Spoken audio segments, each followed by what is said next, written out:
Welcome to iDream media.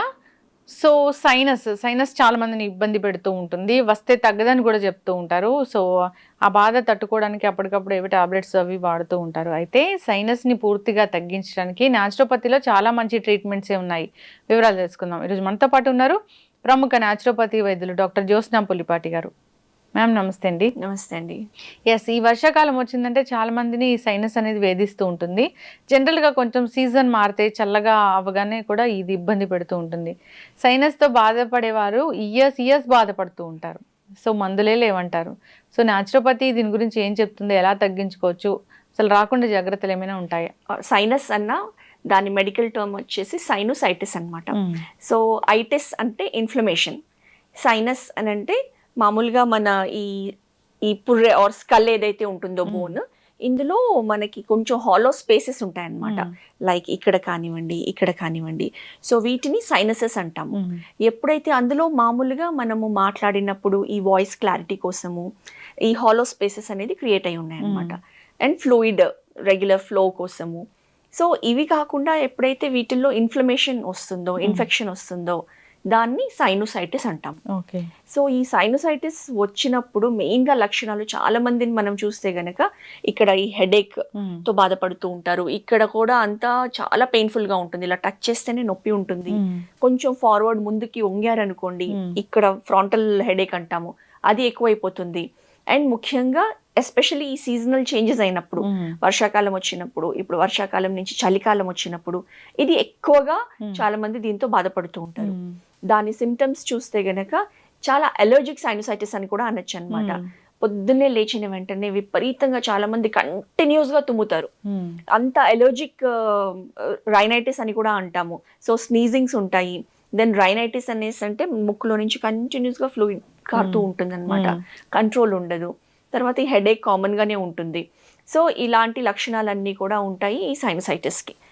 మెయిన్గా ఏంటంటేనండి, ఇది ఎంత ఇబ్బంది పెడుతుందంటే డైలీ యాక్టివిటీస్ చేసుకోవాలనిపించదు అసలు. ఆఫీస్కి వెళ్తే గనక ఇప్పుడు చాలా మంది సాఫ్ట్వేర్ ఆర్గనైజేషన్స్లో కంటిన్యూస్ ఎయిర్ కండిషనింగ్ అనేది ఉంటుంది. సో దాని కింద కూర్చోలేరు, కొంచెం ఎక్కువ అయినా కానీ ఇంకా అది అగ్రివేట్ అవుతుంది అనమాట. సో ఇలా సైనోసైటిస్తో చాలా మంది బాధపడుతూ ఉన్నారు. అండ్ మీరు అన్నట్లు మెడికేషన్ తీసుకుంటారు, అది తీసుకున్నా కొంతవరకు రిలీఫ్ ఉంటుంది. ఏవో సిట్రిజిన్ టాబ్లెట్స్ లాంటివి అలాంటివి తీసుకుంటారు, కొంచెం రిలీఫ్ వస్తుంది. సిమ్టమాటిక్ యాంటీహిస్టమిన్స్ లా పనిచేస్తాయి. కానీ దీన్ని న్యాచురోపతి వైద్య విధానంతో మనము 100% ట్రీట్ చేయొచ్చు, రాకుండా కూడా అరికట్టచ్చు అనమాట. సో ఇది చాలా మందికి తెలియదు లక్ష్మి గారు.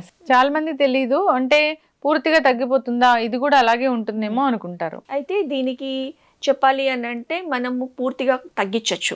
సో ఏ స్టేజ్ లో ఉన్నా కానివ్వండి, సైనస్ ఉన్న వాళ్ళకి ఫస్ట్ మనం ఒక ఎక్స్రే తీస్తాము. అందులో మనకి కండిషన్ తెలుస్తుంది, ఎంత సివియర్ గా ఉన్నది అనేసి. మనం సిమ్టమ్స్ కూడా చూస్తాము క్లినికల్లీ. మనము ఈ రెండింటిని కోరిలేట్ చేసిన తర్వాత, సో ముఖ్యంగా అసలు ఈ ఇన్ఫ్లమేషన్ ఫస్ట్ స్టెప్ వచ్చేసి ఆల్రెడీ బాధపడుతూ ఉన్నది ఇన్ఫ్లమేషన్ మనం తగ్గించాలి.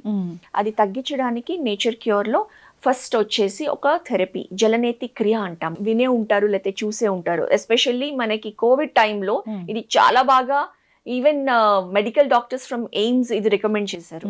సో జలనేతి క్రియలో వన్ సైడ్ నుంచి మనం కొంచెం ల్యూకామ్ వాటర్ లో కొంచెం సాల్ట్ యాడ్ చేసి, ఒక జలనేతి పాట్ లాగా కెటిల్ లాగా ఉంటుంది, ఆ పాట్లో మనం గోరువెచ్చని నీళ్లు తీసుకొని కొంచెం సాల్ట్ యాడ్ చేస్తాము. చేసి ఒక నాస్ట్రిల్ నుంచి ఆ వాటర్ పంపిస్తే గనక వేరే నాస్ట్రిల్ నుంచి అది క్లెన్స్ అయ్యి బయటకు వస్తుంది. సో ఈ ప్రాసెస్లో ఇది ఎంత ఎఫెక్టివ్ అంటే, ఈ ప్రాసెస్లో ఇక్కడ లోపల అక్యుములేట్ అయిన సైనస్ ఇన్ఫ్లమేషన్ ఫ్లూయిడ్ ఏదైతే ఉందో అదంతా కూడా బాడీలో నుంచి తీసేస్తుంది. సో దాంతో ఇమ్మీడియట్ రిలీఫ్ వస్తుంది. సో ఇది కాకుండా నెక్స్ట్ అసలు మన బాడీ ఎందుకు ఈ కండిషన్స్కి రియాక్ట్ అవుతుంది అంటే, మన బాడీ ఇమ్యూనిటీ లెవెల్స్ని మనం ఇంక్రీజ్ చేయాలి. ప్లస్ ఈ అప్పర్ రెస్పిరేటరీ ట్రాక్ట్ ఏదైతే ఉందో దాని సెన్సిటివిటీ, కోల్డ్ ఎక్కువ అయినప్పుడు, లేకపోతే డస్ట్ నుంచి కానివ్వండి, పాలన్ ఎలర్జీ అంటాము, ఇలాంటివి ఏ ఉన్నా కానివ్వండి ఈ సైనస్ ఎక్కువయ్యే అవకాశాలు ఉంటాయి. సో వాటి నుంచి ఎవరైనా కానీ దానికి రెస్పాండ్ అవ్వకుండా ఉండాలి బాడీ అంటే, దాని సెన్సిటివిటీ అనేది తగ్గించాలి. సో అలా చేయాలి అని అంటే best method pranayama practice. So ముఖ్యంగా ప్రాణాయామాలో మనము కపాలభాతి రికమెండ్ చేస్తాము. సో కపాలభాతి ప్రాణాయామలో సెన్సిటివిటీ అనేది తగ్గుతుంది నేసల్ ట్రాక్ట్కి. ఎటువంటి అలర్జిక్ ఫ్యాక్టర్స్ ఉన్నా కానివ్వండి, శరీరం అంటే మన రెస్పిరేటరీ ట్రాక్ట్ తట్టుకుంటుంది, రియాక్ట్ కాదు. సో రెగ్యులర్గా మార్నింగ్ ఈవినింగ్ ఒక 10 to 15 minutes ఈ కపాలభాతి ప్రాణాయామ, దాంతోపాటు అనులోమ్ విలోమ్ ప్రాణాయామ, భస్త్రికా ప్రాణాయామ కూడా ప్రాక్టీస్ చేయొచ్చు కొంచెం కంట్రోల్ అయిన తర్వాత. సో ఇవి చేస్తే గనక మనకి కంట్రోల్ బాగా అవుతుంది. దీంతో పాటు ఆక్యుపంక్చర్ ట్రీట్మెంట్లో ఈ స్పెసిఫిక్ పాయింట్స్తో ఆక్యుపంక్చర్ ఇస్తామండి.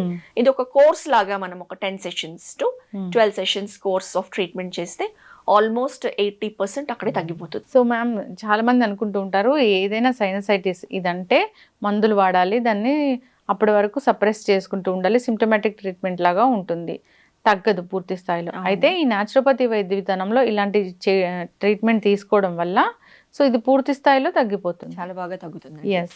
ఆహార నియమాలు ఏమైనా చెప్తారా? సో ఆహార నియమాల్లో ముఖ్యంగా ఏంటంటే ఈ ఇన్ఫ్లమేషన్ ని కాజ్ చేసే ఫుడ్స్, అందులో కొన్ని కేటగిరీస్ ఆఫ్ ఫుడ్స్ ఉన్నాయండి. అవి ఒక 6 weeks టైం అనేది మనము కంప్లీట్ గా అవాయిడ్ చేయాల్సి ఉంటుంది. అందులో ఫస్ట్ కేటగిరీ వచ్చేసి మిల్క్ ప్రోడక్ట్స్, పాలకి సంబంధించిన ఆల్ ప్రోడక్ట్స్, పెరుగు, మజ్జిగ, milk sweets, milk chocolates, even టీలో వేసుకునే ఆ ఒక స్పూన్ మిల్క్ అంటే అది కూడా తీసుకోకూడదు. 100% మిల్క్ ప్రోడక్ట్స్ మనం అవాయిడ్ చేయాల్సి ఉంటుంది అనమాట. సో ఎందుకంటే మిల్క్ లో ఈ వైట్ కలర్ ఇంగ్రీడియంట్ ఏదైతే ఉందో కెసిన్ అంటాం అనమాట, అది ముఖ్యంగా ఈ అలర్జిక్ ట్రిగ్గర్ అనేది కాజ్ చేస్తుంది. మళ్ళీ మనము నెయ్యి వాడుకోవచ్చు, మిల్క్ ప్రోడక్టే అయినా కానివ్వండి నెయ్యి యూస్ చేయొచ్చు, ఎందుకంటే అందులో ఆ కెసిన్ అనేది ఉండదు.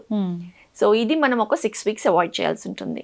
అంతేకాకుండా సెకండ్ కేటగిరీ వచ్చేసి all non vegetarian food,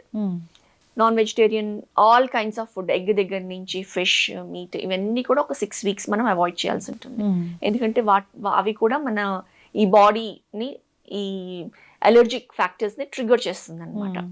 next వచ్చేసి సిట్రస్ ఫ్రూట్స్, నిమ్మకాయ, ఆల్ పులుపు ఫ్రూట్స్ చేయాలి. ఓకే. సో ఇవి ఒక 6 వారాలు ఖచ్చితంగా అవాయిడ్ చేసిన తర్వాత మెల్లమెల్లగా ఒక్కొక్క కేటగిరీని మనం ఇంట్రడ్యూస్ చేయాల్సి ఉంటుంది. సో మిల్క్తో స్టార్ట్ చేసి ఆ ఒక వారం అంతా కూడా మిల్క్ ప్రోడక్ట్స్ తీసుకుంటే మన బాడీ ఎలా రియాక్ట్ అవుతుంది మనమే అబ్జర్వ్ చేసుకోవాల్సి ఉంటుంది.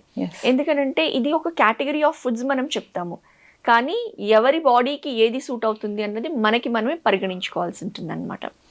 సో అలా ఎవ్రీ వీక్ ఒక్కొక్క కేటగిరీ స్టార్ట్ చేసిన తర్వాత ఎక్కువ అవుతుందా అలానే ఉందా అన్నది చూసుకొని ఏది అయితే వాళ్ళకి సరిపడడం లేదు అలాంటిది అవాయిడ్ చేస్తే బెటర్ అనమాట. ఎస్, ఖచ్చితంగా మ్యామ్ చాలా చక్కగా చెప్పారు.